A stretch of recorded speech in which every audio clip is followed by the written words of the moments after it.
All right, I'm going to tell you a story about the Olympics. It's pretty wild, a little bit of controversy. Let's go ahead and talk about it.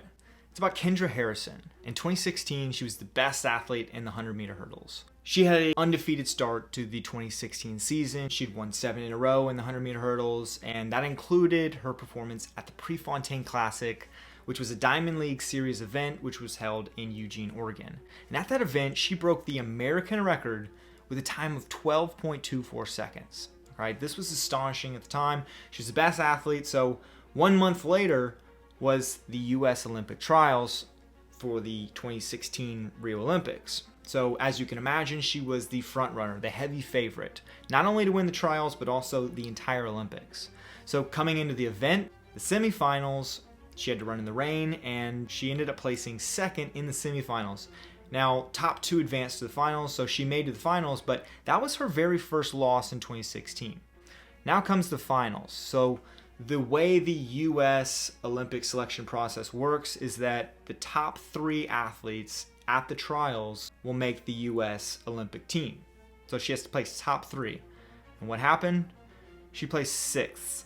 Top 3 finishers were Brianna Rollins, Kristi Castlin, and Nia Ali, who represented the US at the Rio Olympics. Okay, we'll talk about them in just a second. Remember them. So she doesn't make the team, but remember, the track scene's not over because the Olympics aren't for another month or 2, right? So the Diamond League Series is still going on. So what does she do?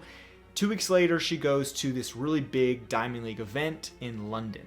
At this event, there's a stacked field, but 3 of the athletes that she's going to compete against are those 3 athletes that had just beat her. Okay, so you can imagine that she wants some payback at this.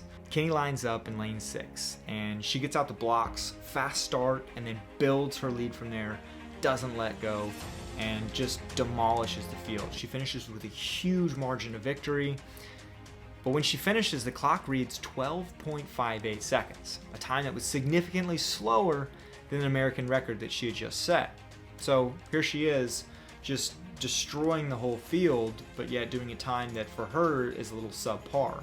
So you can imagine the emotions, and you can kind of see it on her face that she's got kind of these mixed emotions. And the people who just finished below her in the 2nd, 3rd, and 4th position are the 3 Americans that are going to go to the Olympics to represent Team USA. Now, not to take anything away from them, because those 3 Olympians would go on to sweep the Olympic podium, winning gold, silver, and bronze. So amazing athletes in their own right, but she had just destroyed them at this event, but yet with a pretty slow time. But if we go back and look at the actual timing, you can see that the timer doesn't actually stop when she passes the line, and it keeps going until the 2nd place finisher, Brianna Rollins, crosses the line.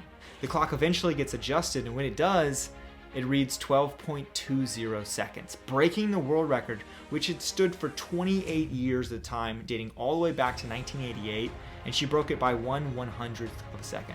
Not only now was she the American record holder, but she was also the world record holder, and she did all of this before the Olympics were held, but yet she doesn't get to make the team.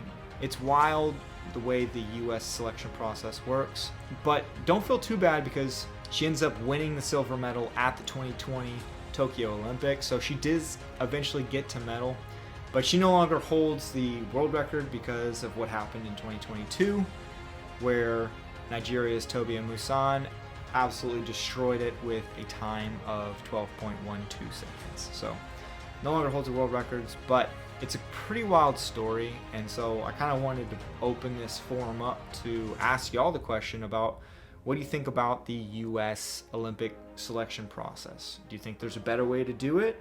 Because there are so many elite athletes. Let me know your thoughts in the comment section below.